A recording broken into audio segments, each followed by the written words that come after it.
We are on a whole nother level, the Omega level nerds. Hey, it's Star Wars mega fans and Omega level nerds here. Don J100. Sorry about last week. Life happens. I'm No, old. you're- I'm gonna put it on me, man. Oh, it's really. I'm old. Yeah. I work hard, and I old man fell asleep. I forgot what I was watching. I think I was watching something nerdy too. Yeah. Just got too cozy. My bad. I apologize. Hey, it happens. But here we are. Now we've got 2 episodes of Star Wars The Acolyte to talk about. Of course, it's already been talked to death. It's a constant subject online, but here is where you're going to get the actual factual takes on Star Wars. May even teach you a little bit as far as media literacy goes. So here we go. So episode 6. So right away I'll address the naked Smilo Red. Ultimately, I think that was an okay scene. I really don't have anything against gratuitous man chest when it comes to Star Wars. It's a thing. It's always been a thing. So, I've got no problem with the ladies getting theirs. They did need to find a way to show us his scars. And of course, in that very same episode, we see Venestra use her light whip. I digress. Back to the scene I'm talking about. The only thing that really caught me off guard, because I thought they really could have did some better writing here, and I hate to be that guy, but the only thing that threw me off here is when he was like, "Oh, if you're not going to join me, give me your clothes." I'm like, why did they make him thirsty there? Like, I don't know. That threw me off a little bit. Otherwise, I'm okay with that scene. Why not make them thirsty? I get it. I just think they could have done a cooler, "Oh, I'm washing the blood off of me." But I digress. It is what it is. So I don't, He ain't trying to scare. He ain't trying to scare the hoes, Don. You can't scare the hoes, man. Gotta be nice. My other, I guess, note about episode 6 is there's Saul, who seems to be like unhinged and highly, highly sus at this point with the way he is acting toward Osha and May. And I in the episode will not get enough credit for this, but I actually thought it was really clever to show how the Sith treated Osha in comparison to the Jedi Soul, having May be a captive after a little bit. So I did like that about the episode. I thought that was a really cool contrast. Because you even talked about it on our last show about the reasonable Sith, right? And yeah, we're kind of like, we don't know for sure at this point. I'm not saying like, oh, he's the good guy. But so far, he's just showing the most in control. And again, what he's doing, he is justified using the Jedi's rules against them. The only other thing is the whole like squirrel fighting May for a little bit. That was, I don't know. That didn't culminate in anything. So I did get a little annoyed by that. I did. Yeah. So that's my thoughts. It's how Soul figured out it was May. See, to me, I think he figured it out by seeing like her droid was in like a different mode. And he like knew that Osha would never have. I think it was everything. Droid. Sure, I think the whole point of them on the ship was for her to not behave the way that Osha would behave, and Soul is weird when it comes to Osha anyway, so he knows that he knew it wasn't her from jump. But not to get ahead because I'm not going to, but I believe that episode 7 kind of makes that point I'll get Mhm. to why when we get to it, but I can understand and see and feel and get his anguish now because when you watch that scene, especially when he was going through, it looked like he was going through all the 7 stages of grief, right? And all in Yeah. one scene. The dude's face just contorted so many different ways, right? And you know, the the emotion that we have yet to see the reason for, um, I felt right there, especially knowing that he knows it's May, really make me be like, what really happened? Mhm. And again, when we get to it, I think I have a pretty good perspective on how to keep it in place. But that to me is what is catching about this show is because it's really Star Wars when you really think about it, especially for the time period that it is and the lore that it's drawing from and the time period that it is, that it's drawing from, I should say. But I also like this kind of interpersonal look at the Jedi because one thing that that people were arguing about or wanting to argue about was that this was going to show the Jedi in the bad light, and it doesn't really show the Jedi in a bad light. It shows different ways of using the Force and the different rules they have when you use the Force, and what that and how those rules make people make decisions that have led to historical things in this universe. I mean, that's Mhm. all it is. To me, what this show is putting lore, filling in gaps, showing the origins of some things that we've had questions about, or showing the progress of things that we want to know the origins about. Um, and episode 6 on both levels, especially on the dark side. We keep calling it Sith. I don't believe it's Sith. I believe it's just dark I'm side. with you. Just Right. understanding what the dark side is, what the dark side feels like, how the dark side draws you in. It seems so seductive because, you know, maybe not putting that helmet on, that shit was weird. But like um we just never know what it was. We just think that it's bad and, people's eyes turn yellow. Yeah. But what it really is giving into your baser, urges and desires, um, even if those are negative and mean spirited and angry and hateful and, blah, blah, blah, blah, blah. And to be honest with you, it's one of those things where the more hateful you are and the more emotional you get and the more out of control you are, the more powerful you get, which is what you want ultimately at the end of the day, which is why that is so tempting. But again, leads me back to my theory that you're not supposed to succumb to the dark side. You're supposed to overcome the dark side and control it.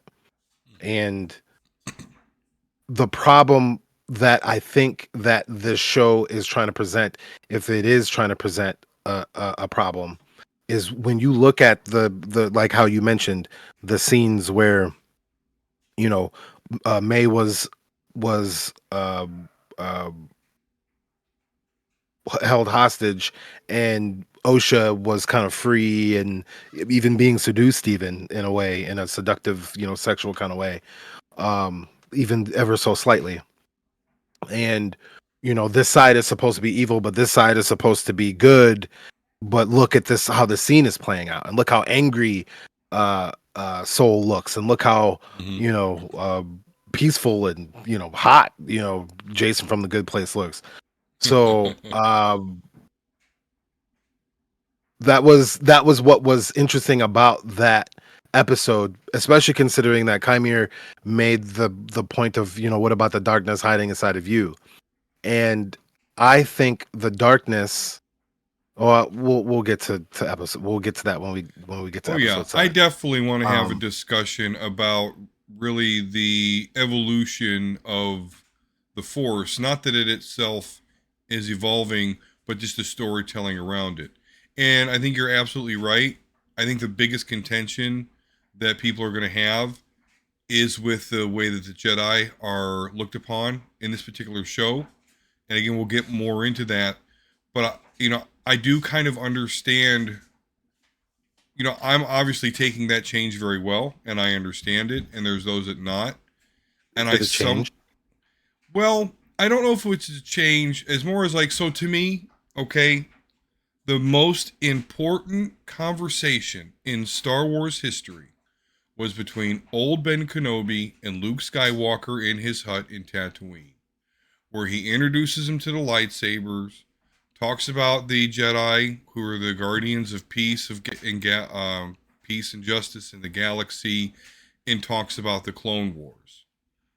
Me personally, I thought about that conversation for fucking ever until we actually got the Clone Wars. That's why I didn't know why people like shit on the prequels at all. Because I'm like, Right. no, I've That's been wanting to know about the Clone Wars forever. that's literally my whole point about like it doesn't matter what they put. They could have put Jar Jar. I was gonna get graphic, but I decided not to. They could they could put Jar Jar farting in a can for 2 hours, and that is how Darth Vader became, or how Anakin became Darth Vader.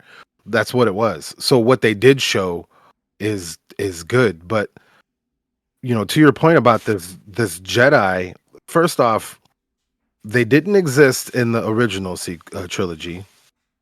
They were looking like ass in the prequel trilogy, Right. Their and they downfall. didn't That's what it all exist. was And about. the dude that tried to bring it back was like, you know what? We probably actually shouldn't exist. We actually are probably the problem. Like, I Right. think the problem with the universe is us. And we'll If you talk look at about that. Yes. And we'll talk about after we get through episode 7, we'll talk about, yes, the whole thing with the Jedi. They're not, but it's not in a bad way. Like, how no, do I put this? How do I put this? The Jedi are good, but they what do the one Jedi thing. are, huh?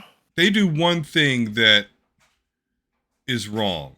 And I'm not talking about they kill shit or whatever, but they do one thing to me that is wrong and that this whole That. show is talking to you about.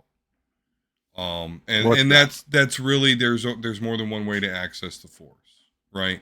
Like look at Dragon Ball Okay. Z. Well, Okay, that's let's look at Dragon. that's an added one for me. Okay, yeah, I mean, because to me, the force you can access it through meditation, focus, enlightenment, or you can access it through your emotions.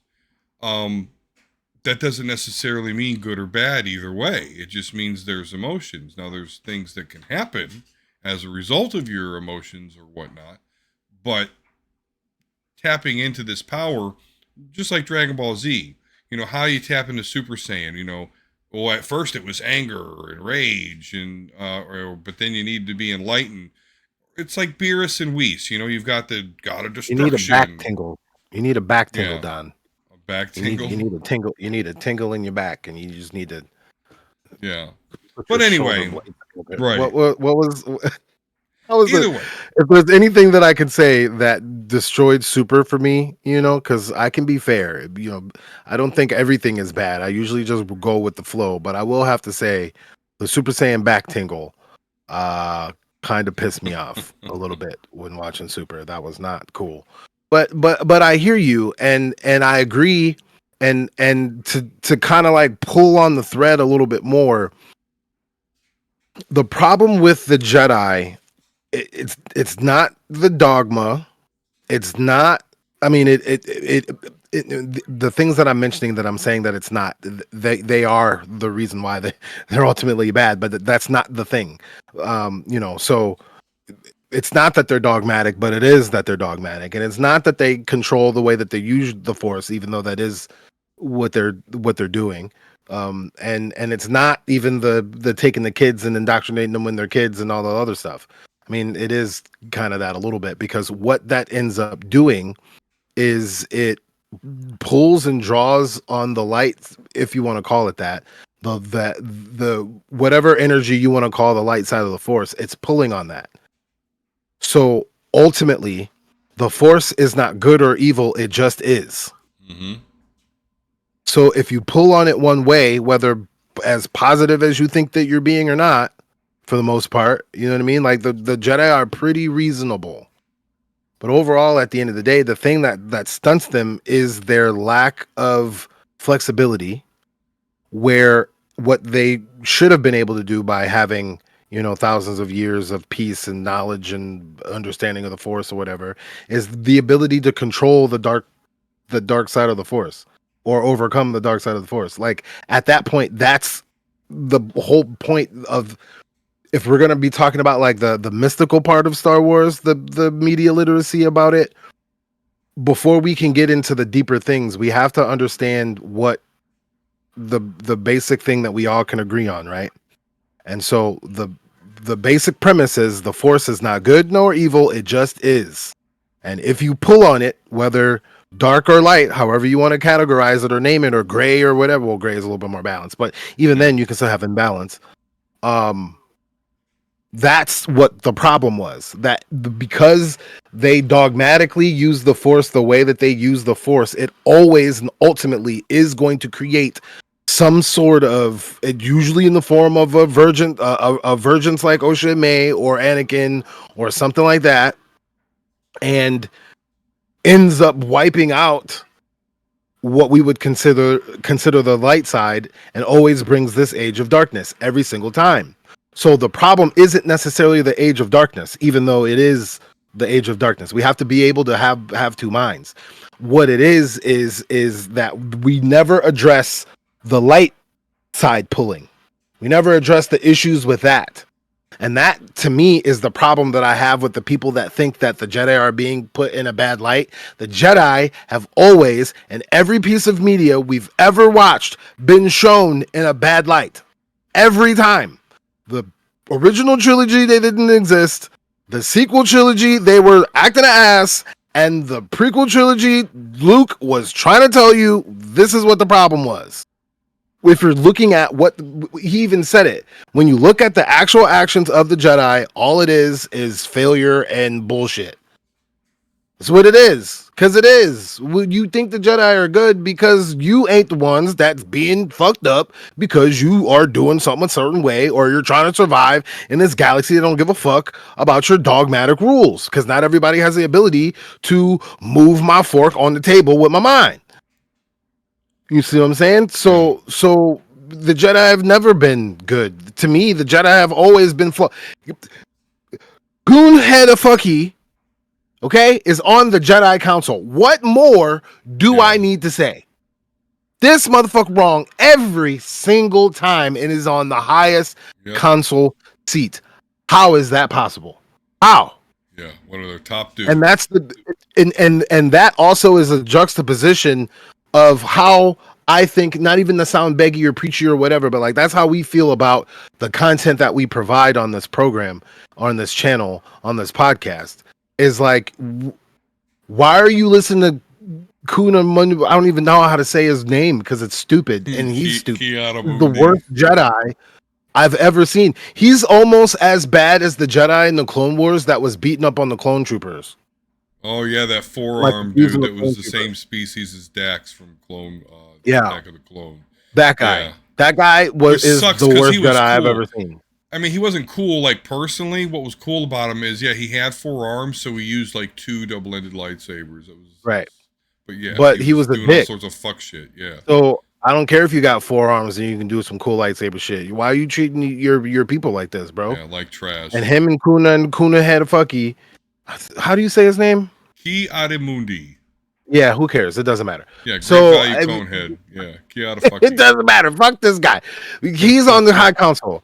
So if that's the type of content that you like of course you're gonna think the Jedi were good and Yeah, we're doing good. They got fooled every step of everything that I've ever read about the Jedi.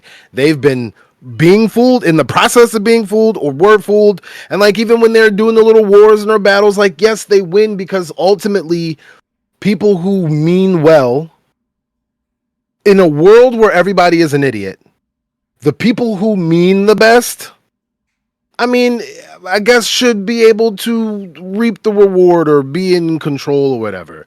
But ultimately, the real issue is, and I think this is the issue with, you know, trying to draw people to our show, is making sense and uh competently throwing people off from like the bullshit they're believing in their head and like getting them to kind of like see like, oh wow, like the Jedi have never been good. Like, what have I just romanticized? You're just romanticizing what they Right. were. And like, sure, yes, you can romanticize what they were, but if we're going to talk about it in an actual canon sense, these guys were terrible. So just understand that and admit that.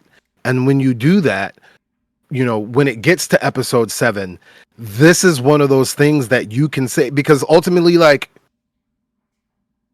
what did he do? And before we get to that, Venestra is sus to me right now. Big And time.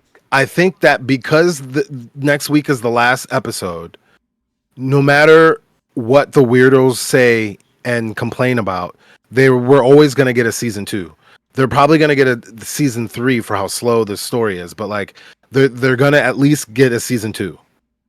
Yeah. More of the story is going to be told. Just like I'm pretty sure there's going to be a season 2 in Kenobi, and you know we gotta wait for season 2 and 3 and 4 of some other shows. So all these things are coming to piece everything together, especially tying up the loose ends before we get to the new generation of movies. So Vanessa is sus. More stuff is going to be shown about her, and ultimately I don't think it's as sus as we think it is, because when we and I said all that to say, because we're so worried about Vanessa and we're so worried about like Chimere's scar, but like why would a Jedi scar her Padawan like that? Just because? Like, no, he probably was doing some weird shit. So, Right. I don't why am I feeling sorry for a Sith? Y'all be weird with that shit. It's like this point that I've been trying to make for a long time. When we go and we look at history and we go back and we're like, oh man, like those were the times, right? And we realize that the things that people believed, like spitting on a wound would like heal a cut or something like that. When we go back and we look at that time and we're like, damn, like man, we've advanced. Why do we then use that culture, use that worldview, use that mindset to base our modern time period? If what we know that they were doing was stupid. I don't really get that. And so that's the same thing that, I don't really understand about when it comes to people falling in love with the villains. I mean, I guess the Yeah. show's doing a good job then if you're falling in love with the villain, but why are you falling in love with the villain? Like he's the villain for a reason. Like stop that. So it's like the Homelander people. Like stop that. Like no. This dude is a weird psychopath. Like stop it. So yes, he's got a scar on his back, and it probably happened by his master, and they probably pushed him away and all this other stuff because again he was doing weird shit. Now, if it turns out that he was like, oh man, like I like that girl over there, and they're like, no, can't have this, boom, boom, boom, and then scarred his back, like okay, Vanessa, you're weird. Right. And I don't think that's what it's end up going to, what it's ultimately going to be. So why are we worried about what a dark sider says? Um, but That yeah, so is getting funny into that people episode worry 7. about what dark side or Sith say. Like they Like don't I fucking want to lie and understand shit. where they're coming from, Yeah. Which I but I do. don't care about what they say. Yeah. Because what did Palpatine ever say? Nothing. Like fuck that guy. This dude ain't ever said shit. Now, granted, he was ruling and doing this and wheeling and dealing, but like he ain't ever said shit ever. Like, what did he ever say that was like, damn, you got me? Like, never, nothing. Well, when he killed Plagueis, he had a lot to say, but that's a Well, I that's a mean, book but everybody should but that's read. the ultimate flaw of the dark side, because once you get to the throne, it's like Afro Samurai, right? Ultimately, having the number one headband is not, well, the number one headband is the throne that you want to get, right? Yeah. And I would say being number two, right, sucks, because in a Afro Samurai context, you had other people trying to come to you to be number two so they can go fight number one. So in the Sith context, you want to be number one so bad that that's when you're gonna be on point. That's when you're gonna be sharp. That's when you're gonna be the most emotional. That's when you're gonna be the most reckless. That's when you're gonna pull on the dark side the most, and da da da da da da da. And then so when you win, Now you got to defend yourself. Well, one, you got to find the people, but then you got to defend yourself from the people that you done got. So yeah, you can be sharp, but you're never gonna be like being on the oppressive the oppressor side is never fun. You always got to be on the defense and always look over your shoulder. It's better to be. I wouldn't say it's better to be, but like as in a mindset strategic way, it's better to be oppressed or equal in order to come up with a strategy than it is to be the oppressor. Because being on the defense, you're always gonna slip, and then that's ultimately kind of like in a world history context why where fascism ends up coming from because they have to be on the offense so much that they s- make the group so small that the only person that can survive in it is the person on top. So you just end up being Palpatine. Anyway, you know what I'm saying? Like Yeah. but when you're equal or you're looking at it from an oppressed point of view, the point of your goal is to grow in numbers, and you don't grow in numbers by, you know, excluding people. You include people, you help them out, you become a community, and da da da da da.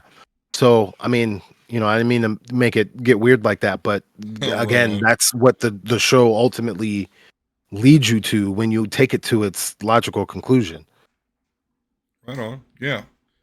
So yeah, I mean, there you go. So let's talk about then going on into to episode 7. Yeah. Because, episode 6, that's really about the biggest, stuff that happens. You mentioned it. OSHA puts on the helmet. And not to cut you off, but because you said that, I do want to make mention that just because the episode is slow and no one drew their lightsaber doesn't mean the episode was bad. The episode created an emotional one juxtaposition, but created an emotional setup for finding out what actually happened and why it is this dude is so tormented. And there's a part that I've been trying to listen to the YouTubers all day, and there's something that they're missing. And we'll talk about it when we get to it. But there's something that they're missing. But I wanted to make that point that just because episode 6 was slow and there wasn't really much to talk about, there is a lot to talk about. It's just kind of emotional and heady and Yeah. boring for a podcast because I almost kind of went there. so so I guess we can get to the juicy stuff. Right on. Yeah, so episode 7, you know, so it's a flashback episode. Back to tank. Back to take. Um, there's a lot that happens, but what we ultimately learn is that Master Indara ultimately was like, we need to like leave these people alone, but Soul is like really, really into the two kids. And I get it. He's like convinced that something bad is going to happen to them. Like, I almost think he thinks they're going to get sacrificed or some shit. Yeah, I've been hearing that a lot. But he convinces Master Indara to kind of, okay, let's go investigate it a little bit. And they do, and we see that scene where they all just kind of come, um, because the coven, they live in an old mining facility, so that's how they have this big lift and they're high up in the air and all that. So the Jedi are there, though. Here's the cool thing. I don't know what cool, but the whole reason the Jedi are on this planet, because they're not here looking for this coven. They just know there's a vergence, or possibly a vergence of the Force somewhere on this planet. And then Soul, and they show this like in the very first episode, when the girls are playing, he's peeking around, creeping on them. He first discovers them. And that's what I'm talking about. They approach the witches. Now, Master Torben, or at this point, Padawan Torben, we discover he wants to go back to Coruscant. But here he's on this Jedi team where they're searching for this virgin, and unless they find this virgin, they can't go back to Coruscant. So they get cooperation. They take them through the test, which we all saw. They take their blood samples. They send the girls back with the coven. The blood samples come back, and they discover, like, well, really two things. A, yeah, these two girls are supremely force sensitive, and B, they're more than twins. They appear to be the same person in two bodies, and that makes Saul go ape shit, and then Master Torben, he he's like, okay, fuck it. And he just goes. He's like, no, I'm gonna get no. This is our virgins. This is it. I want to Yep. get it. So get the fuck out of here. So that's what causes this whole thing because they kind of run up there and Saul follows Torben. They make it to the witch coven. They're locked out. They got to climb the fucking wall. Then Indara and Kelnaka, they're in a ship. They follow behind him. Um, but there's still a lot we don't know because it still shows that May started the fire. But how that little fire that she started turned into this whole fucking place blowing up, I still don't quite get. But anywho, um, so everyone gets their Star Kelnaka Wars. fight. Yeah, exactly. Star Wars. Oh, I know how. The same way a small hole in a radiator can Yeah, blow up the Death Star exactly. if you hit it Right on. in such a way that only could have been done with the Force. So I don't know how Galen would have been able to predict that, but Yeah. same thing. Um. Okay, so the whole event, though, the whole thing that happens that triggers this whole fucking thing, though, is that the Jedi are there, Sol and Torben are there, and he's standing right next to the mother, and I can't remember her name. It starts with an A. Ocean, Anissa, Anissa, yes. Um, Osha comes in. Anasea, sorry, Anasea. Anasea, there we go. So anyway, shit goes down. And I like again, that name. Soul thinks these girls are in danger. So when Mother Anasea, she starts using this like power where she's becoming like a shadow or whatever. And Yeah. you can see that it's kind of forming around Osha. So that freaks Soul out. He gets out his lightsaber and stabs, while she's in this ethereal form, Which Mother which is the crime. Anasea. If Yes. there was one thing that if there's one thing that Soul did wrong, if we're gonna say it was wrong, was that because you're not supposed to take your lightsaber out unless you're ready to kill, and you shouldn't kill anyone unarmed, and she definitely was unarmed because she wasn't even whole. So, I'm surprised that but that power would not grant her some sort of immunity toward that, though. I don't know. I just, she was loading it. It was loading. yeah, But I get the it. one thing that I want to see is what happened to Coral. Well, I She think did the same thing. I think she's the main master. Again, I thought she was Smilo Ren for a I while, want but to. I think she's I'm trying to Smilo Ren pull it up. master. Because yeah, she did that same shit and just disappeared. But yeah, when they did that, like you said, kind of the crime here, then that made the other witches like, fuck it, we're going to war here. Right. And a contingent of those, a lot of them, actually, a lot of those coven witches, like band together. I guess this is the power of many. And they take over Right. Kelnaka and make him fight the Jedi.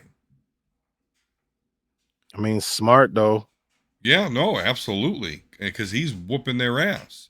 Until Master Indara comes in, does like a modified Hunakin Rada, and then starts doing her mind shit, which she's able to do. She successfully expels them from his brain, but then that kills all of them.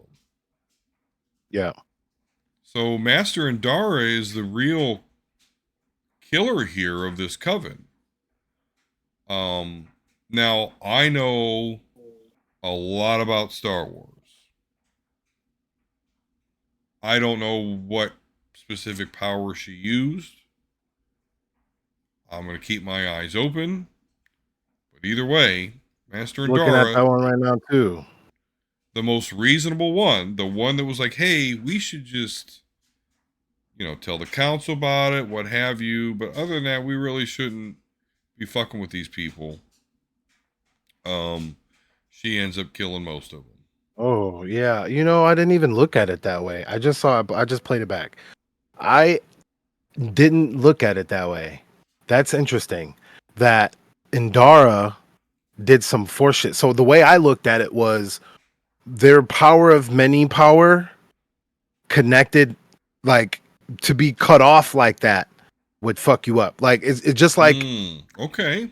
if you die in Inception, you die in real life, Right, right. type of thing. You see what I'm saying? That's how Yep. I looked at it. But watching it back, I can definitely see where you're coming from with that.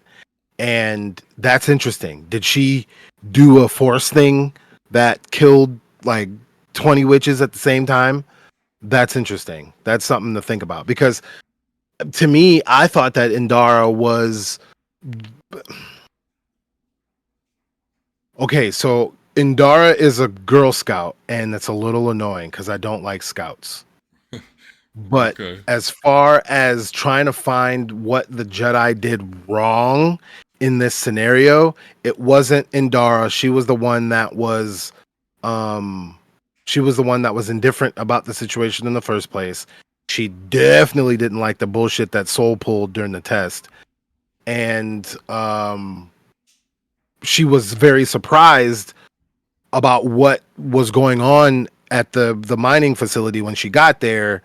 And then this is in the last second in order to save Kilnaka. I mean, because realistically, like you really don't want to possess Wookiee running around. So Yeah. you know, she did have to go 0 to 100. But those are the two infractions that I see. Well, one, breaking into their shit in the first place. So Kilnaka's guilty for that. Yeah. Indara's guilty for killing all the witches at the same time. Soul's guilty for being a weirdo, but I'm gonna get to that in a second. Good. And killing Anasea. Torben is who does Torben remind you of?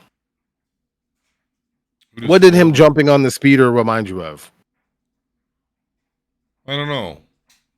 Because I just So I'm think, gonna give you someone from every generation. So Luke and Leia, or was right. it Leia that got gun happy, or no? Was that Han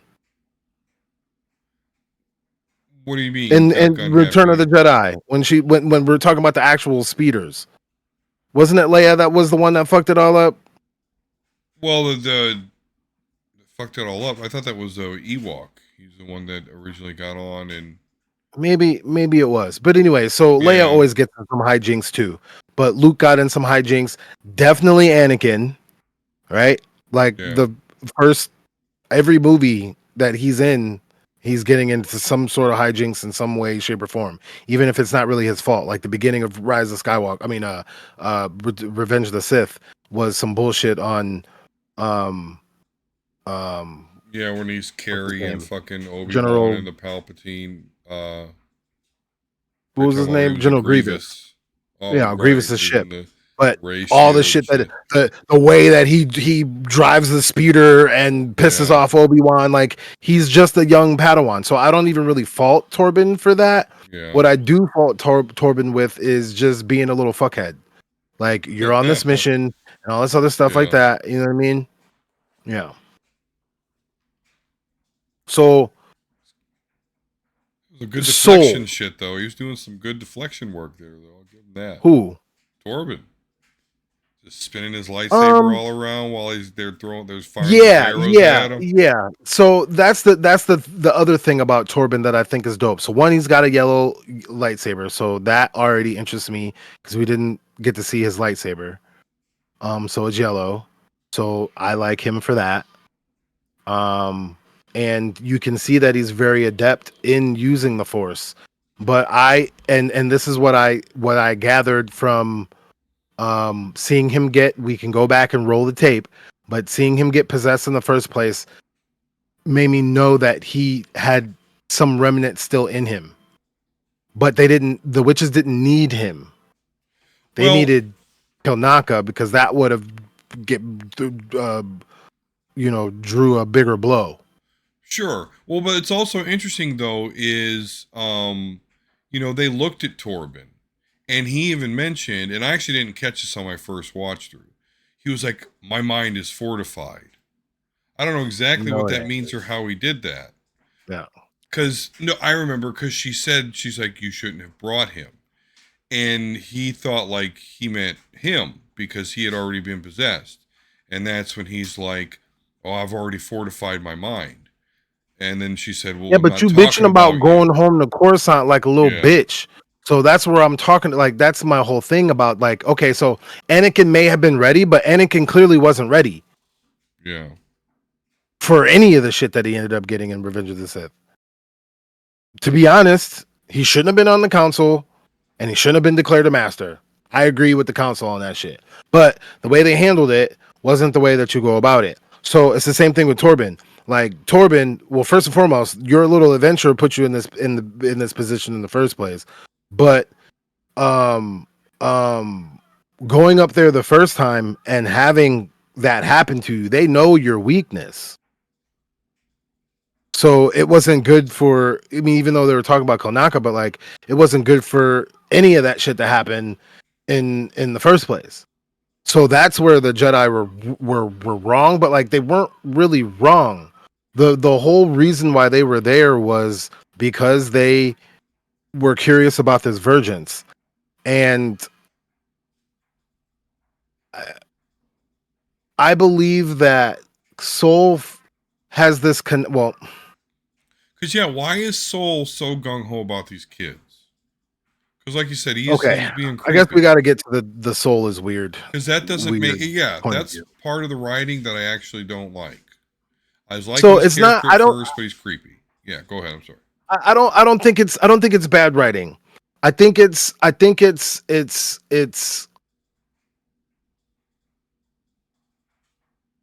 a way to. This is the Jedi's biggest flaw. Okay, I don't know any other way to make this very poignant and to the point besides using American politics. So sorry, but it's like liberals. Okay, they mean well, so well. They mean well, but the problem that this country as a whole, but like the problem that liberals specifically have is they think that they don't have the bullshit that the system has indoctrinated them with built into their mind and encoded into their mind. Like you mean well, but the actions that you actually take are still in line with the shit that we complain about every single day. All of us, right? Not even a racial part of it or whatever. I'm talking about Mm-hmm. everything. It could be racial, it could be gender, it could be, all the little points and kids, it could be women, it could be, whatever. It doesn't matter. If you still are running with the point of view that we all think is weird and should change, but that's the basis that you base everything off of.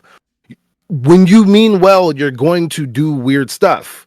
So, Soul wants to prove himself to be a master because Indara made mention a few times about how impatient kind of that I mean that's the quick word that I'm gathering. There's a better Yeah, way to explain that, but like his inability to like relax, like just chill out, we got this, you're doing too much, right? yeah, And so when it comes to these kids, it's a couple of things. So it's kind of like Qui-Gon with the prophecy that all this stuff is lining up that like, bro, like we at least gotta like do something. And so you're on this planet that shouldn't look the way that it is, and then you find people living on it. Not only do you find people on it, you find children. Then only do you find children, you find a Dathomir witch. So you're like, what? So you convince your master, who's very skeptical of this. I mean, he's a master too at this point, but like, you get my point. No, he's not a master. Yeah, he is a master. No, he He's is, like but a like he's never he's had a like a knight. Padawan. Yeah. He's not a master. He's a knight. Um, so he convinces the master to go to the place.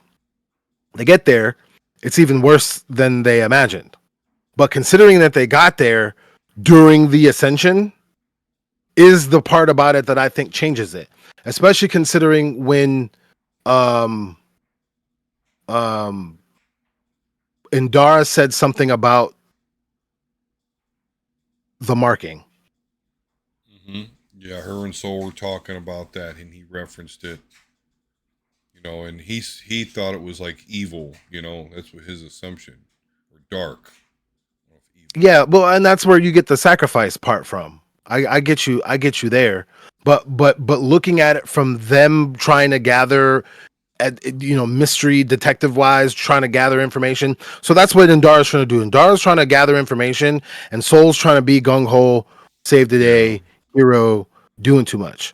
And by doing that, where his attachment comes into play is that he feels for this girl whose thoughts are probably betraying her.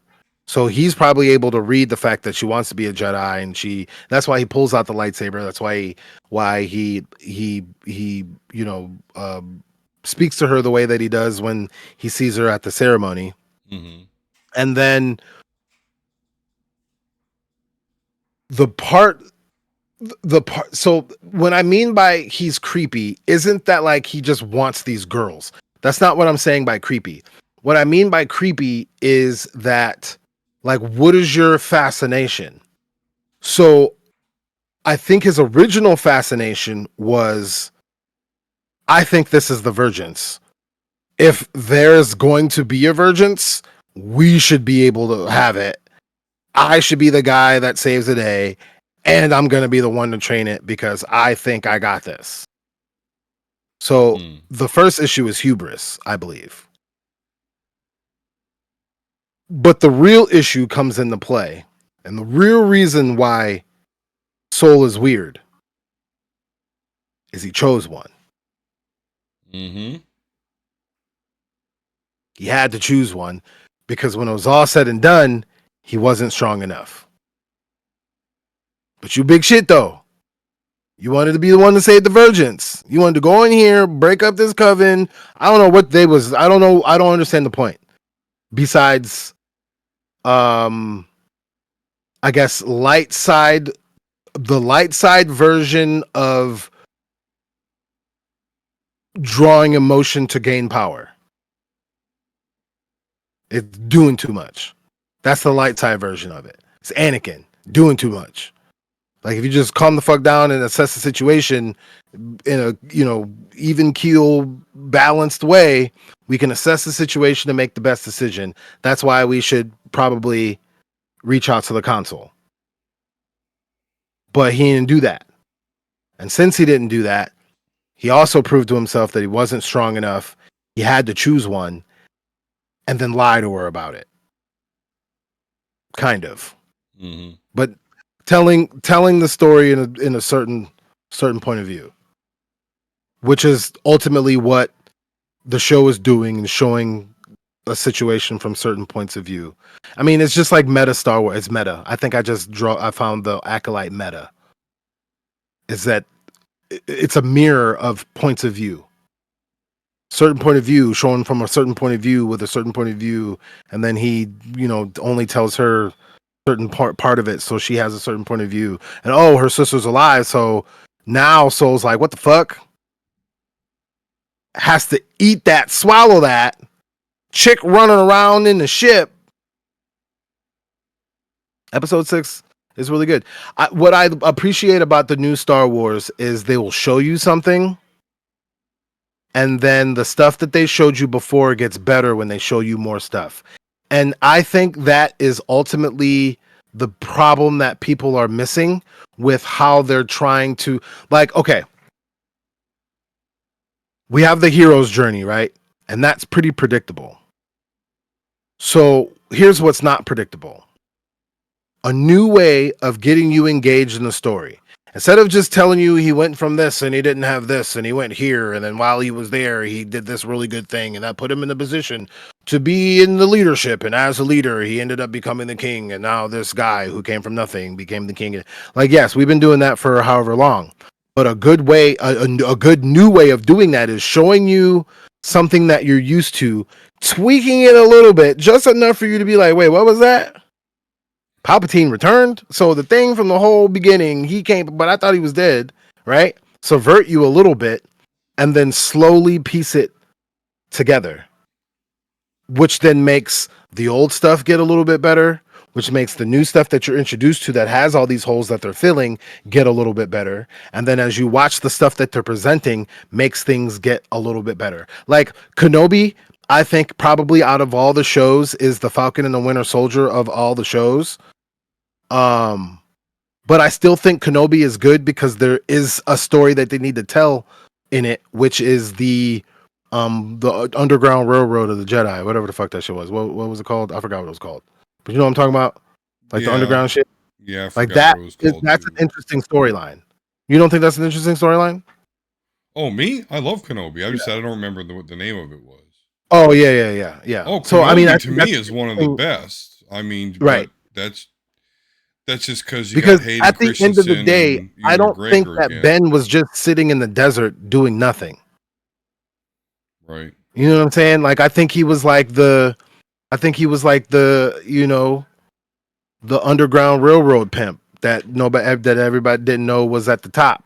Like he over there making the moves, and you like, oh, that dusty old man over there. Like, nah, that's Big Daddy Kane over there. You see what I'm saying? Like Obi-Wan doing the thing from the background while I'm Yeah. watching my man Luke's. Like he wasn't sitting there in the back. Like you think one of the best Jedi that survived out of all of them was just sitting back doing nothing? Like, no, he was this is what he was doing during that time period. And so everybody thinks it's boring, right? Because you only saw episode season 1 and you only get so much of the story and you get your cool Darth Vader fight. But there's so much more that they can do to show you what was going down during this time period. That's a great way for Cal Kestis to come back. To be honest with you, during Kenobi, I mean, everybody figured that he would. But you're Yeah. doing Jedi, you know, things called. I didn't play the game yet, but I'm pretty sure it's about finding motherfuckers, right? I played the first game, I and played the you're first game. yeah, and you're running a lot. You're running from Inquisitors a You're lot, But ultimately that game is to find force sensitive children. right? Yes. But what you realize is you come in contact with people that survived Order 66, whether they cut themselves off in the force or not is irrelevant. There's other force sensitive people that are out there, whether they're inquisitors, whether it's Cal, whether it's bald black chick, I forgot what her name was, but you know, and then you got the Zepho, people. So there's more things that you can learn about the force.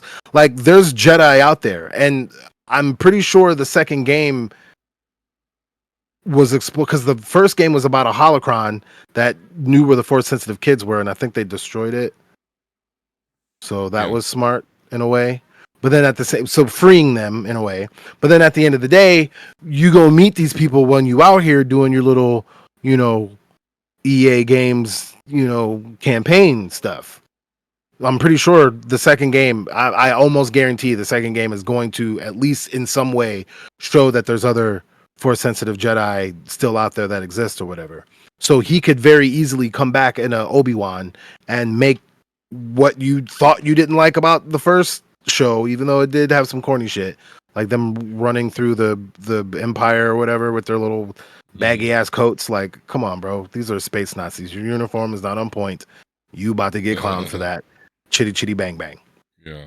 But yeah, so that's what I appreciate about these is because you can sit there and hate and talk about the acting and this and it doesn't matter. This is what the story is. And with what the story is, it's actually really deep. It's actually really good. It's actually drawing on. So to get back to talking about Soul, Hmm. the I want to know your opinion on this. What do you think his real transgression that he's fighting outside of it's, and it's not May. I mean, it is May a little bit, but what transgression do you think that he's fighting? And see if we're on the same page. Because now that you know what the story is, and now that he would be telling, so I'm sure that the point of view of this is he's telling this to May, right? So Right. that whole scene where he went through the 7 stages of grief, what do you think is the real darkness or the real thing that he's fighting? That's honestly a very big mystery to me. Because I'm not quite understanding his obsession. And like you said, he made a choice. You know, they were on the bridge, and he couldn't hold both the bridges, so he got the one. And that's what's throwing me off is because I could say, okay, well, he's just a really good guy. He's just really protective of these children, and he thinks something's going to happen to him, or he thinks that there's a virgins, and he already had his speech about, oh, this is a virgin, so it should be protected. It should be, nurtured. So my only reasonable explanation that I can come up with is that he is really just that obsessed. A, over the virgins, and then B, because this event happened, because we saw Master Torben kill himself over this.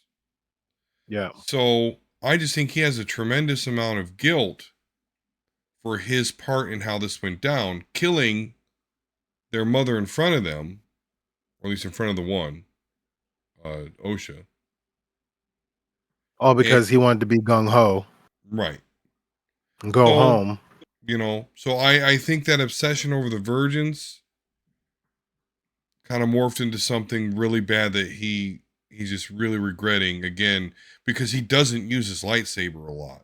But in this flashback, episode 7, he pulled that shit out with a quickness. So that's a character development there, obviously. Um, So Generation Tech was making this point about how people are given, so the thing about the Jedi are that they are being allowed to wield power, whether they may be ready for it or not, they're cops. and then on top of that, be given a weapon to wield that like pretty much nothing besides Beskar can can stop. And the power that you have with that, right? So using that for, I don't think he was, maybe he was talking about Soul. I think he was talking about Soul and like where what his problem was, because now you've had two upper ranked people. I mean, it just so happens that they're women, but you have two upper ranked Jedi that knew him when he was a kid, that both have said, "Yeah, I remember when you was a kid, though, little nigga. Like, what you talking about?" You know what I'm Right. saying? Like, both of them have said that in a sort of way, Yeah. and so that's leading me to believe that. And then she also made mention when he was talking to Torben that like don't don't try to push how you're feeling onto him. Like you're projecting. And so you need to calm down because he wants to go home because he's bored, but you want to go home for glory. And I think that's what his ultimate problem is. Mm. And so he thinks that he's, you know, Paul Blart Mall Cop and he's got this. And again, I think his real weakness is that he's weak. He's weaker than what he believes he is. And that put him in a situation that ended up not only killing someone that he was trying to save, or in his mind, driving her to murder his friends that were there that day that he pushed them to. So now he's gonna have survivor's guilt Yeah. or survivor's remorse, right? And um then the one girl that he did take, she didn't pan out, Right. you know. And so now he's going to training the baby Padawans, and I think that Chimere. So this is my speculation, right? Here we go. My theory. Okay. I think Chimere, Yord, OSHA were all in the same class, but don't remember each other. Final Fantasy VIII style. Fucking game. And Yord was the scout, and OSHA was the Torben, but Jason from the Good Place was on some other shit. And I think they forgot about him, or he don't look the same, or he's like hot now or something. Yeah, yeah. Probably had like glasses or some shit, you know Right. what I mean? He's like, oh, look, that's a little ski kid. And then he went Bunch to of the dark pimples. side, right? And took Yeah. some creatine and shit, That cleared up. right? So I don't know. That's just my speculation. That season two, that's what season two gonna be about. They're gonna go a little bit deeper. That OSHA's gonna be like, we're gonna find out why OSHA failed being a Jedi. And OSHA failed being a Jedi because her and Yord got in some shit that ended up getting Chimere fucking whipped up. That ended up turning him into, I don't know, something like that. I don't know. But Hmm. yeah, I mean, it when that was my way of trying to draw myself into the episode, even though they were a little bit slow. Is, what is the show trying to tell me? What was his face trying to tell me in episode 6? The darkness of the ship with the power going out, and how disturbed and angry Soul looked, versus the out in the open and the bright, with seduction and food and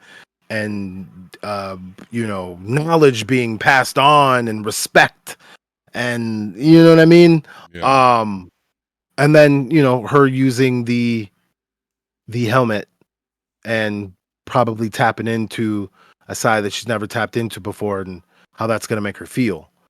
um I think that OSHA, May, seeing Soul be so remorseful for the fact that he was too he was too uh cocky to be able to, one, insert himself in that situation and ruin their family in the first place, but then also make him believe that she was dead, then coming to the grips with the fact that she's not dead and then killed all his friends.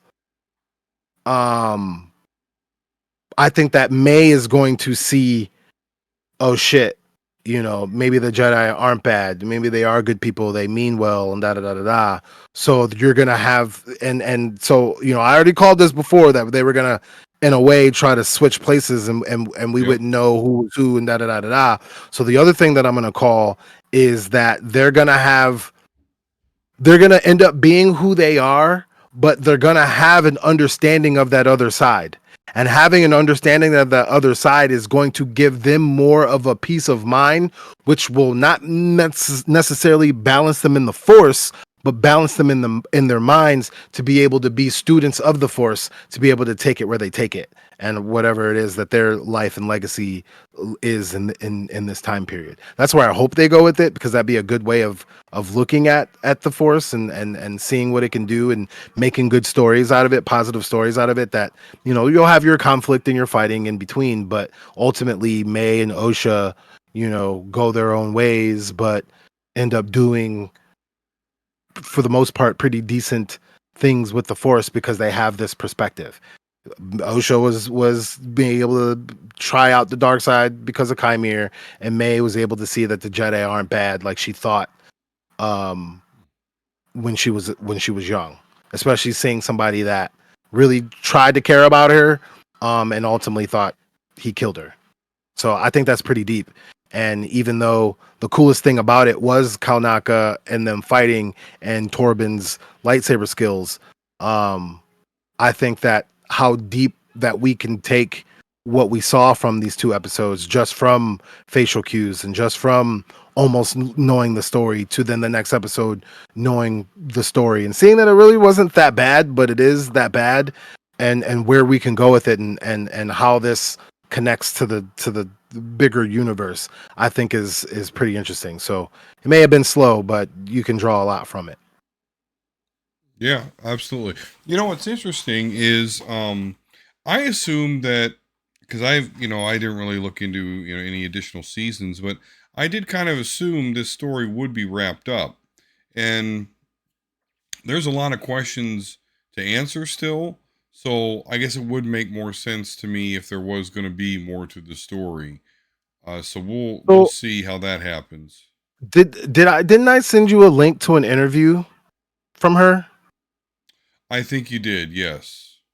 So I tried to kind of catch some of the because a lot of these showrunners be running their mouths. Why are A you talking about lot, your show a mid-season? I don't lot. really understand that. That if there's one complaint that I have is not about the show. It's about like why after a certain episode you're like, oh yeah, like shut the fuck up, let us watch the goddamn show, and then you talk to us Yeah. afterwards. But anyway, regardless, since they are talking, um, you can definitely understand the chuds are chuds because listening to or reading, but listening to what Leslie says. She is a knowledgeable Star Wars fan, so I don't know where people get that from. Um, and the she's likable. I don't really understand what people don't like outside the fact that like she eats pussy or something. But Yeah, um, there you go. but I don't understand why that matters. And then most of the people that are hating on her about it would probably like to see it. So Yep. what are we complaining about? It's in their Anyway, search history. yeah, right, exactly. So, but I say all that to say that Leslie, I remember reading something that Leslie was talking about how they weren't expecting Chimere's character to draw out the way it did as they were going along, and that they were going to do kind of what they're doing about his reveal as a season 2 type of thing, Mm. kind of leading to the point that they already are going to do a season 2. They wrote season 1 setting up more stuff, which Okay. all of the shows have done. So I Yeah. really I don't know. I just really wish people would just stop being weird and just let the show be what it is and let them do what they do. Because I mean, even when we were watching season 1 of The Mandalorian, what? You just gonna leave me with that for a fucking year? Yeah. No. You know what I'm Yeah. saying? Like, so I'm mad at The Mandalorian because you left me with those many episodes and I want to see more. And then we see season two, and what? You leave me with that for a whole year? You know what I mean? Like Luke Skywalker coming in doing the bang bang, like, Yeah. bro. And then they, give us season 3. Season 3 was a little weird, but like, Well, because it whatever. That's what started the in Book of story is. Boba Fett, but yeah. Yeah. And even Book of Boba Fett. Okay. So, okay. Boba Fett. Here we go. And we discussed this a little bit before. How long was Boba Fett on screen in all the movies that we are basing our love of Boba Fett off of? Yeah. Like, 2 minutes? yeah. two Was it three minutes, minutes and maybe. 45 seconds? Some shit. He didn't have a damn story. They kind of gave him one in Clone Wars or Attack of the Clones, but Clone Wars specifically, when he was a kid and getting into the bounty hunting stuff. But when you put in perspective what he survived being the Sarlacc pit, like if I was someone that was going around and just like taking bounties, right? And one of my bounties, when he couldn't see, blindly kicked me into a Sarlacc pit, and I survived that motherfucker, I'm probably gonna reevaluate my life a little bit. Probably just gonna Right. make some changes. Yeah. Let's think about that. But then when how he was able to survive was being brought into a group of people that everybody doesn't even think are a group of people. And so having his whole mind being like, holy shit, these people have a culture, families, they technology, community, food, they took me in, I care about them, these are my friends. Tatooine is being ran like some bullshit. So you know what? I'm fucking Boba Fett.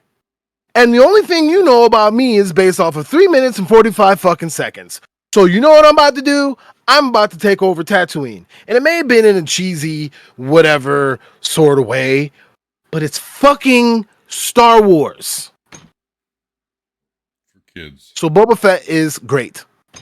That's who Boba Fett Yeah, is. I A like dude Boba who's a Fett. bounty hunter, had some, I mean, they probably can go back and do an old Boba Fett spinoff. That'd be cool. I'd like to see an animation of that, or live action. Probably cool, but they probably ruin that. So I probably would want to see an animation of the things Boba Fett got into when he was a bounty hunter, or you could put it in a game, like you almost did with the Nintendo 64.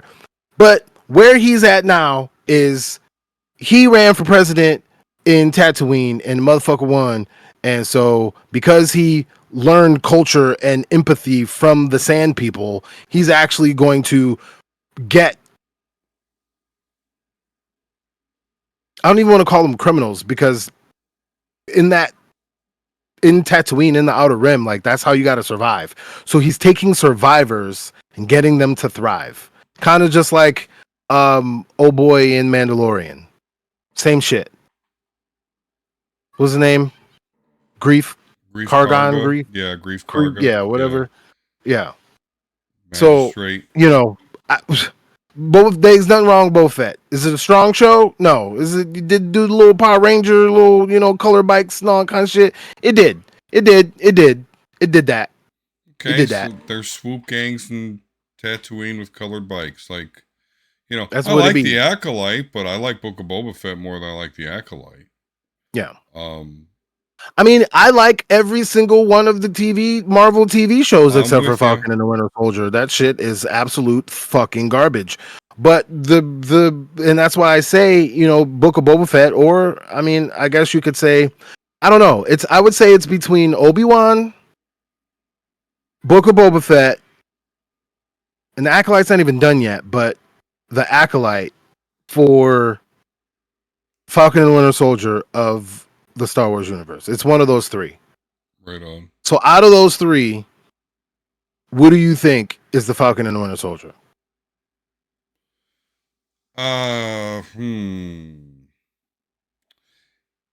Yeah, to me it would be Acolyte. I'd say would be the Falcon and Winter Soldier to me. Yeah, as I'd far say as Book of Boba quality. Fett for now. We'll see what episode 8 brings. But Right on. up Yeah. until for what I've seen, I kind of like the Acolyte where they're going with it, especially it being the first High Republic show. Well, So that's the other thing. I think the Acolyte. I've given it a little grace. Well, I think the Acolyte has a tough job, but I think it's something that Disney has really been trying to hammer home. And we've talked about it a lot already tonight, which is just because you're a Jedi does not make you a god or infallible. Right. Yeah. Just like in real life, being a police officer does not make Right. you God or infallible. Being Or on a the council. judge or city council or, and unfortunately, in real life, as in Star Wars, unfortunately, things like the Jedi are assigned that, though, right? Like, oh, well, the Jedi says that there's no Sith, so the galaxy's safe. Meanwhile, about 8 motherfuckers just got murdered, by a lightsaber wielding dark side, user. Right. So they're basically saying, so what we have to come to grips with, and I think a lot of people are having a tough time doing so, is that again, the Jedi are flawed people, just like all of us, and they aren't perfect, and their emotions do get to the best of them, or their dogma does restrict them or cause problems, and shit happens. So just because someone says, I'm a Jedi, doesn't mean they're going to use their forearms to wield two double-ended lightsabers to just outright kill some clones because they don't give a fuck. Right. Because if you a clone, he gonna cut your dick off and laugh. which is weird because it's like, what? Yeah. Obi-Wan, this your And man's? right. Yeah. You can control this dude. But at the same time, not every not every person that gets to the force through emotion, aka what we've been taught is the dark side, isn't a really bad person that just wants to murder people or have super battle stations built with the capability of destroying planets, millions of people in one shot. That's, one end. The Sidious is one end of the dark side, or whatever, the emotional force user. So outside of that piece right there, is Disney really trying to say the Jedi aren't all good and infallible, the Sith aren't always super murderous, but also you can you can use the force, you can be sensitive to the force, you can access the force through multiple ways. Not just what the Jedi teach, not just what the Sith teach, right? Not just what the Vatican tells you is in the Bible, but you can actually read the Bible and access Jesus or God, what have you, in more than Lutheran, Catholic, Mormon, whatever, what have you. You know what I'm saying? Like, that to me is the big literacy here part, is they're really trying to say, hey, the force is actually inclusive, and these people with these rules over here really don't got it down. So, we can have all sorts of different force users. It's a whole and spectrum. and it's going to be tough to be able to find an order with that freedom, and Mm-hmm. there are going to have to be lines that can't be crossed on both sides, if you will. um Mainly the dark side, but um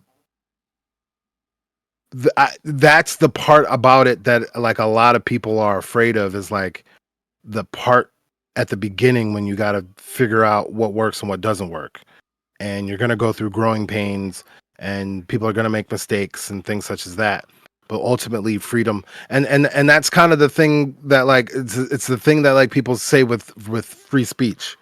Like, yes, free speech, you should be able to say, whatever you want. And but it does have consequences, though. Like, you have to, that's why I gotta sometimes censor myself, because there's ways that I can surely get the conversation spice up, perk the mirrors up. I can get you, but I probably shouldn't say that. So I won't, but this time. But that's what I'm saying. Like, there are lines, but ultimately, if you err on the side of freedom, you're going to eliminate a lot of your problems. And that is a big Star Wars issue, because when you look at the original series trilogy, um, they were in prime fascism. So you got to see power and how people were able to move in that aspect, and then you see the prequel trilogy, and you see um a little bit more freedom, but then you see that freedom get upended by hubris. But the first thing that you see in that movie is a trade blockade.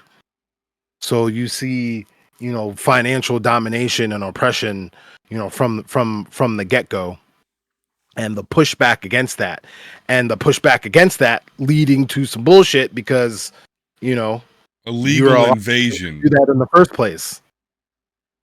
What was that? So yeah, they're able to parlay that into a legal invasion of a planet. You know, Right. sound familiar? Exactly. Not right. So they parlay it to a legal invasion of a planet, which then leads to a galactic war that Sound the familiar? peacemakers are now the soldiers for, Right. Which because is the you problem. allowed the bullshit in the first place. Why the Trade Federation was able to blockade Naboo in the first place? I mean, that should have easily been settled in the Senate. And so that's where the bureaucracy and the government not caring and da da da da. Well, I wouldn't even say the bureaucracy because Padme is the bureaucracy, and the bureaucracy was trying to work. It was just a more influential bureaucracy was blocking it, and that even in a real life setting is the part that gets on my nerves because again, I don't want to call them chuds this time because I'm trying to be nice. But the people with the opposite point of view that I have, um, in the context of American politics, I feel bad for them because we are literally going up against the same thing. The one difference is they believe in this myth that because of what they look like, they have an advantage, even though they like to lie and say that they don't look at things that way. They completely look at things that way. Let me date your daughter. Oh, you won't? Okay. So Right. exactly. You see what I'm saying? Why can't I date your daughter? Because you think you're okay. So, um, but outside of that, what I want is for you, for them to be okay, and I get called evil and naive for that. What they want is only them to be okay, in spite of hundreds of millions of other people worldwide, daily. Don't care about the plight of them and actively steal their shit so they can watch anime on the stream while I'm doing a podcast with my dude that lives 45 miles away. You see what I'm saying? Right. Like we like the comfort and the whatever, but like everyone can have that comfort or whatever. Why do we have to have this like weird hierarchy type stuff? And I get called the weirdo. I get called the person that can't have a channel and has to be blocked. But you literally can be like, if a black guy was driving an airplane, I'd feel weird about that and get paid $1 million fucking dollars for that shit. What? So when it comes to like understanding, where in Star Wars things run amok, like the Jedi were, bro. I think maybe it was like my second or third time watching it, even as a kid. Because I mean, I wasn't like political John. I know everything, but like I was really thinking about these things when I was young. And I remember like the third or fourth time I was watching Phantom Menace, I'm sitting here like, you literally just blew up a Jedi transport because you are blocking the commerce of a planet for literally no reason. Like none Because whatsoever. No the dude in context the for you robe just told you to. blockading to blockade. And we're just like, oh, we're just gonna leave this up to the courts and the galaxy. And so that's why I was looking at like resonating with Padme the whole time. Right. I mean, her bodyguards, but like she was spitting. I'm not gonna sit here and sit in the Senate play games when my people are suffering. No, I'm gonna go over there. I'm gonna take care of my people. Palpatine, handle this shit. Of course, Right. he did in his way, but these are the things that I'm talking about. So, say that there was 100 more Padmes. What would they have done? Trade Federation? Give me a valid reason why you're blockading these people. You got 5 seconds. Oh, you have nothing? Okay, stop it now, or we aren't doing business with you anymore. We don't have to go to now. If you want to go to war because of that, then you're proving yourself to be the violent one. We're gonna just choose to do business with people that aren't gonna do blockades on the planet for no motherfucking reason, Right.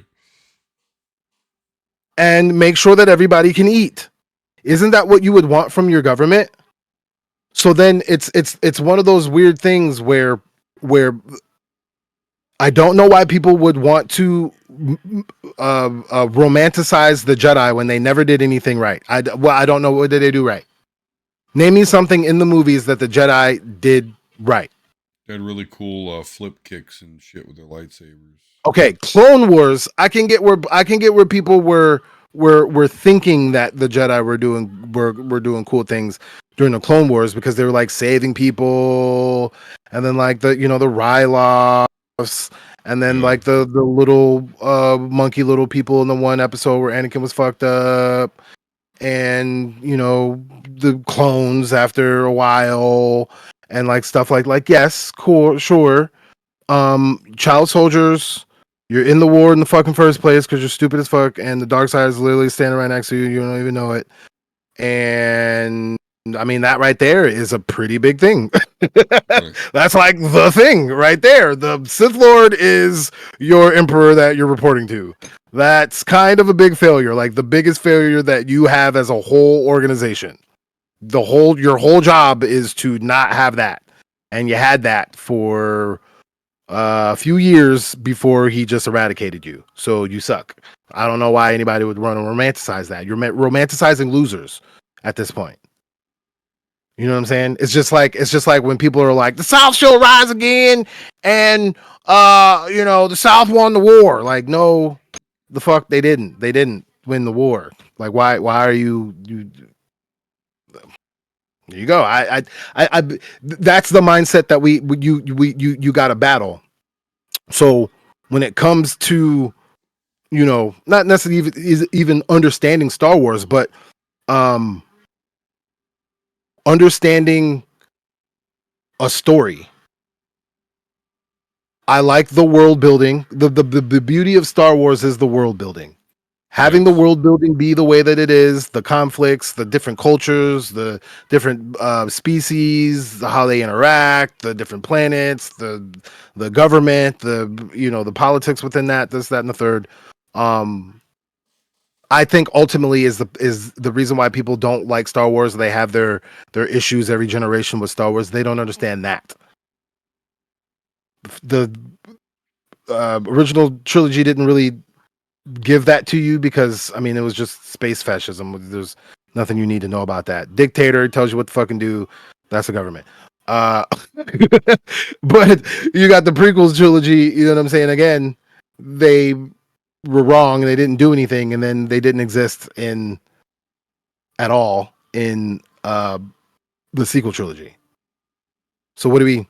All we have is the High Republic, and so they're giving you the time when the Jedi were good, but the Jedi still weren't even good because ultimately they're pulling on the Force in a manner that is causing divergences on the other side. And so when the dark side goes too far, what happens? Rise of the Skywalker. The Force pulls on the other side, literally creates a fucking power of two and kills the biggest threat to the galaxy over the last like 60 years or however long it's fucking been. Right. So balance. And so I hope well one, I hope that the first movie in the new generation shows what it looks like to finally realize balance and understanding of other people's powers and this, that, and the third. So for the second movie or for the end of the first movie, kind of show that there's like a bigger threat. But like you beat the first bigger threat, but that wasn't even the bigger threat. That bigger threat was running away from the biggest threat. He just so happened to find you and was like, "Oh, I'm on this other side. Okay, well, the only thing I know is fucking chitty chitty bang bang. So pew pew pew pew pew pew pew pew pew. I'm a bad guy. Oh, you beat me. Well, there's something else coming." Then the second movie is gonna be, you think everything's sweet, and then you get the beginning of the fucking real bad guys coming, and then the third movies is the bad guy fuck your shit up, and then you feel like you got nothing else, and then everybody's all their different styles of using the force. You got the thread, you got the dark side, you got the Jedi, the gray Jedi, the Night Sisters, the fucking Thrawn's weird ass. You got Poe Dameron. You got whatever Finn ends up turning into. That's the same thing that you saw from Rise of the Skywalker when it was the whole galaxy that comes together to beat the dark side. You're gonna have all the Force users coming together to beat something that's so unnatural that it has to stay in the unknown regions. I think that's a great movie pitch. I think I did a really Well, good it job. sure is because as you're talking about it, when you're talking about the new trilogy, like, yeah, is it Yuzon Vong time? It's time. Because that's something Time, dude. that could unite all the different, you know, It's like a power level like Dragon Ball Z, right? So it's to the point now where like Tien and Yamcha are only there to be like, right. "Hey, remember us? Like, yeah, we come over and eat too. Oh, you about Goku, to here's a fight? sensu Ooh, bean. Yeah, yeah. Like, here's the senzu bean. I'm gonna go over here and look at Bulma's butt while Vegeta ain't looking, right. and you know, you guys do your thing. But they're like fighting gods and stuff now, and so I think that what the big bad that we had in the universe and the Skywalker saga was, you know, overcoming the dark side, but overcoming the dark side. You can't beat the dark side. It is part of the force. It is a part of nature. Can't beat it. You got to overcome it.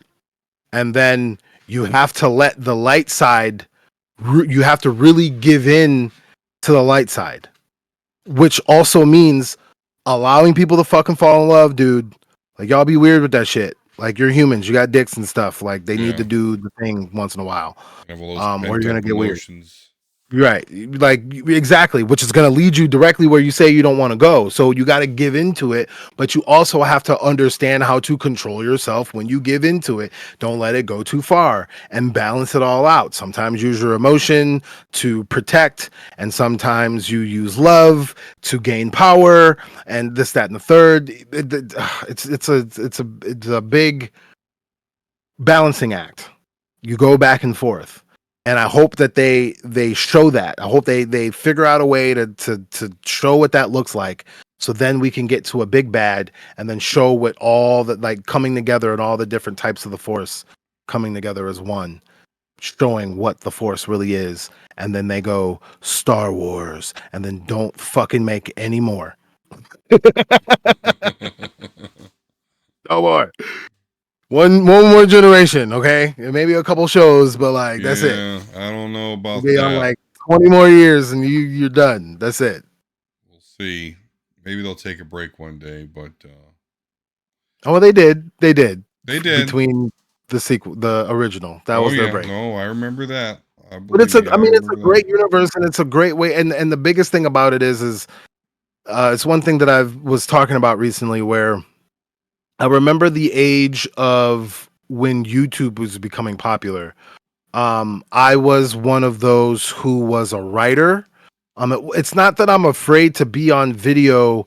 It's that you're not gonna like me on video because um, I don't know. I think my work is better read. To be honest, um, the way that people want their video presented to them is fake, and I'm not Right. fake.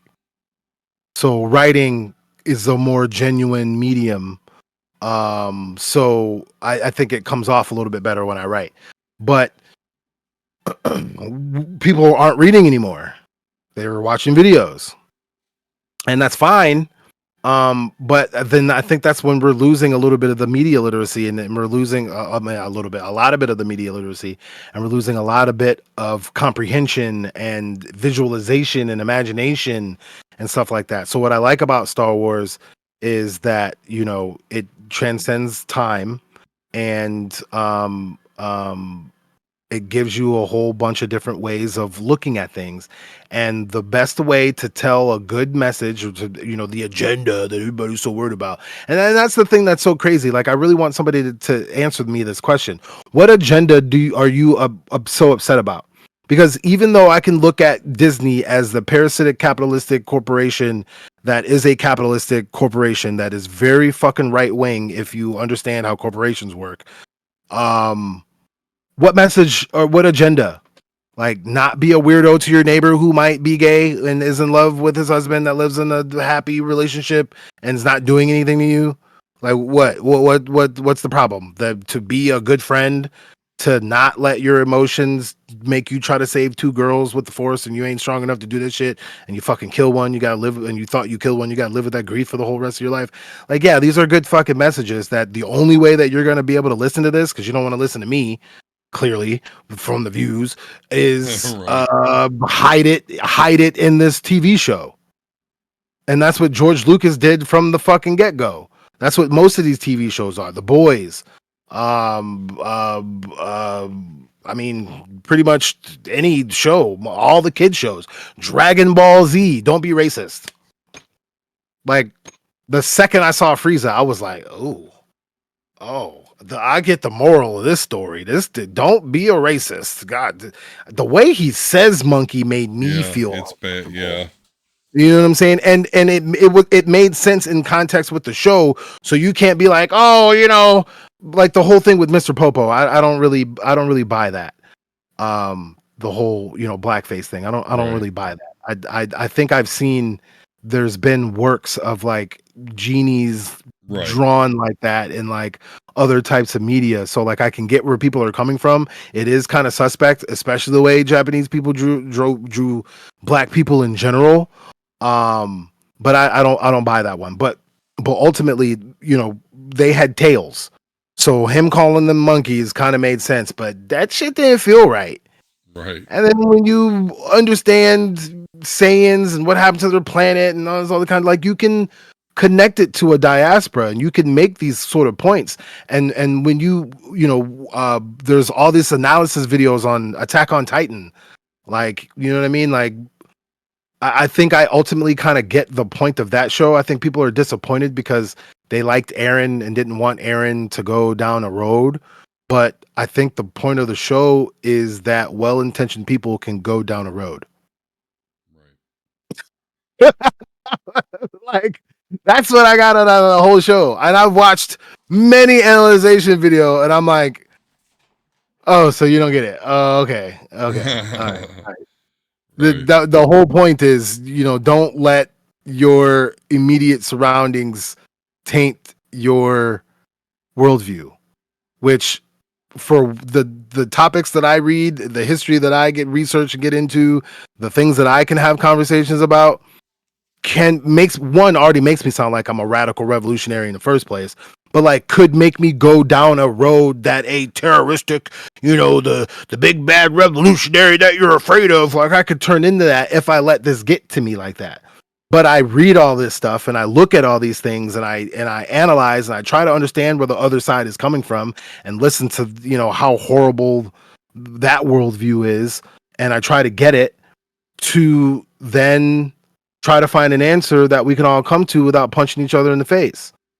Like, I think I should get some credit, but people don't like that shit. They like the bullshit and spitting on penises and stuff. I don't know the things people like nowadays. I don't Up get it. to yeah. No, So that's when a media is telling you a story, just let it tell you a story. If you want boom boom pow pow, there's boom boom pow pow. Actually, you know what? This is what the Daily Wire needs to make. Instead of trying to make like 8 different versions of the Family Guy that are absolutely terrible, they should make a boom boom pow pow uh uh superhero show with no plot. Because that's what they want, right? just Isn't that what rock'em everybody wants? sock'em. Isn't that what they're complaining about?